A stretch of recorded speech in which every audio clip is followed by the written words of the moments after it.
Bonjour à tous, aujourd'hui on se retrouve pour des écouteurs sans fil orientés petit budget et ça commence tout de suite après l'intro, c'est parti.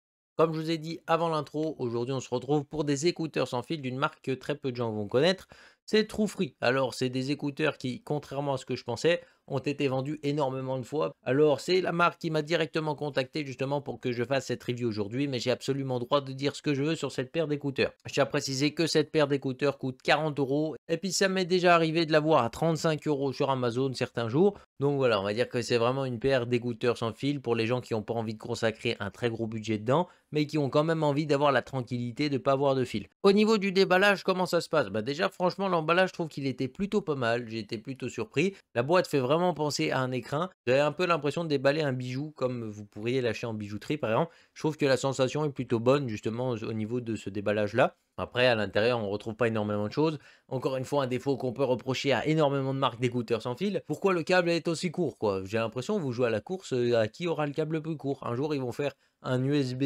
type C collé à un USB type A et genre ils vont te dire c'est un chargeur ça. Là on se retrouve encore une fois avec un fil de 10 centimètres, genre les mecs, ça se voit que vos prises elles sont bien placées chez vous, hein, parce que je peux vous dire qu'il y a trois quarts des gens, vous met un fil aussi court, ils vont jamais l'utiliser donc autant jamais le mettre quoi. Si c'est juste pour dire bah il y a un fil, c'est vraiment alors je comprends pas, ça c'est un truc qui devrait pas exister. Bref, donc au niveau du contenu, globalement, c'est terminé, hein. Là, il y a rien de plus. Après, vous avez la notice éventuellement pour vous expliquer, comment toucher pour faire différentes fonctions.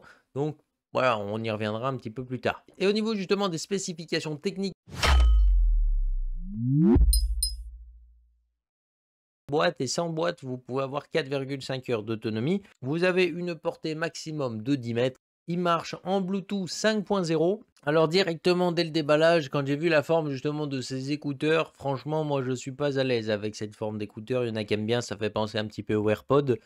Heu, Personnellement, moi, j'aime pas ça, ça me défonce les oreilles à chaque fois. Le premier jour d'essai, j'ai été assez surpris puisqu'honnêtement, j'ai pas eu si mal que ça portant cette forme. D'habitude, dès les premières heures d'écoute, voire même dès les 15 premières minutes, ça me fait déjà mal et j'ai déjà envie de les enlever. Alors que là, honnêtement, j'ai pu rester plusieurs heures avec, sans pour autant, justement avoir envie de les enlever, tout ça. Par contre, je les porterai pas au quotidien puisque petit à petit, je trouve que quand même, ça me fait une douleur dans les oreilles et voilà, c'est une forme que j'aime pas. Après, ça conviendra certainement à d'autres personnes. Mais déjà, pour moi, la forme, ça va être un inconvénient ici.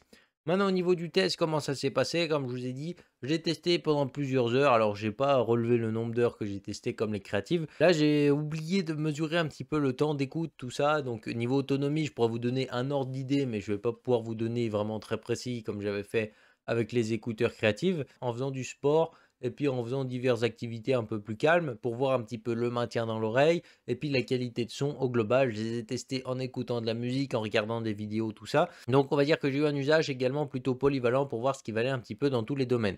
J'ai pas touché la courbe d'égalisation de mon téléphone qui est déjà intégrée, simplement pour voir un petit peu le rendu qu'on avait de base et pouvoir relever leurs vrais défauts plutôt que déformer la courbe et dire ah bah tiens c'est bizarre il y a trop de basses ou quelque chose comme ça.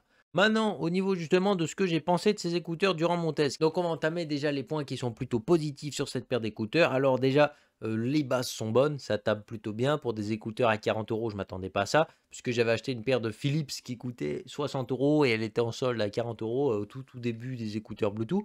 Et ça tapait pas du tout, hein. Franchement, si tu avais envie d'écouteurs où la basse n'existait plus, t'achetais ça, c'était pas mal. Là, en revanche, je m'attendais à avoir un petit peu le même symptôme et au final, on a des basses qui tapent fort. Et par contre, en revanche, on va avoir un manque de précision sur les aigus qui est assez fort. Je sais pas comment vous dire, mais dès que vous arrivez dans les sons médium haut slash aigu, on va dire, franchement, le son devient un petit peu trouble. On a du mal à entendre les fréquences de manière très précise. Et je trouve que c'est un peu dommage. Il y a certaines musiques où forcément, quand il va y avoir pas mal de ces sons-là, ça va un petit peu vous pourrir la musique. Il y a pas mal de musiques qui vont utiliser des sons dans cette plage-là, et vous allez avoir des basses qui sont plutôt précises, et dès que vous arrivez dans ces sons-là, vous sentez le manque de précision qui arrive. Ça reste écoutable, hein, je ne vais pas vous mentir, vous pouvez largement écouter la musique, mais quand on a l'habitude d'écouteurs un petit peu plus chers, je pense aux créatives notamment que j'ai vu juste avant, et qu'on a déjà essayé sur la chaîne, ça fait pas justement ça. Et au début, ça peut éventuellement perturber. Maintenant, si vous avez jamais eu d'écouteurs Bluetooth, je pense qu'il y a des trucs que vous sentirez pas, mais que si vous avez eu d'autres écouteurs plus chers, vous sentirez peut-être. Sinon, au niveau du maintien, j'étais assez surpris, ça tient plutôt bien dans l'oreille, malgré la forme qui peut faire mal. Ça tient pas mal, mais j'irai pas non plus faire des grosses descentes en VTT avec, parce que on sent qu'il bouge un peu au bout d'un moment. Alors, il faut un moment avant de le décoller de l'oreille, on va dire. mais une fois qu'il commence à être décollé, il peut vite tomber, alors il faudra faire attention. Et là, on va arriver un petit peu sur le défaut que je peux reprocher ici, c'est l'autonomie. L'autonomie est vraiment pas folle, hein, par contre. On va voir ici 4,5 heures d'annoncé au niveau justement de la longévité de la batterie si vous ne les mettez pas dans la boîte. Il y a un jour, j'ai dû écouter de la musique environ 2 heures, 2 heures et demie, je suis arrivé au bout de la batterie. Et après, bah, vous les mettez dans la boîte, ça les recharge. J'ai pas l'impression que justement, elle soit capable d'encaisser 17 heures comme ils mettent. Après, j'ai pas revérifié exactement, donc peut-être que je me suis pas rendu compte du temps. Mais pour moi, j'ai l'impression que l'autonomie est un peu plus basse que ce qu'ils affichent. Pour conclure sur ces écouteurs, qu'est-ce qu'on peut dire? Bah honnêtement, je trouve que pour 40 euros, ils font plutôt bien le boulot. Si vous n'avez pas des exigences très précises au niveau de vos caractéristiques que vous recherchez, c'est des écouteurs qui sont plutôt intéressants ici et plutôt polyvalents pour un prix assez contenu.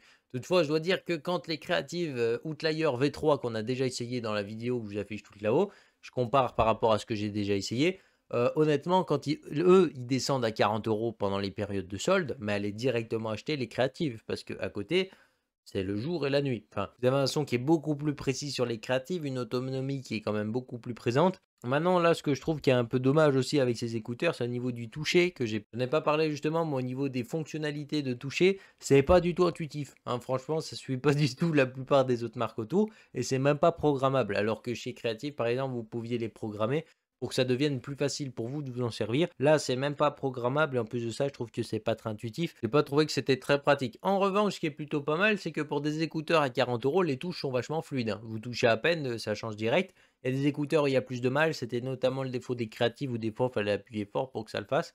Et finalement, là, on va dire que c'est plutôt fluide au niveau des fonctionnalités comme ça. Donc ça reste plutôt un bon avantage ici. Donc au final, qu'est-ce que je pense vraiment de ces écouteurs? Ça pourrait être mieux, mais ça pourrait être bien pire. Donc au final, je pense que si je devais leur mettre une note, je mettrais un 7 sur 10 parce que c'est perfectible, mais ils auraient pu faire largement pire. Et personnellement, je ne m'attendais pas à ça, tout simplement. Donc je vais être honnête avec vous, j'ai été un petit peu agréablement surpris quand même. Donc sur ce, j'espère que la vidéo vous aura plu. Si c'est le cas, n'hésitez pas à mettre le petit pouce RGB parce que ça fait toujours plaisir. À vous abonner si ce n'est pas encore fait parce que ça fait plaisir également. Puis on se retrouve très bientôt pour une prochaine vidéo. Bye les gens.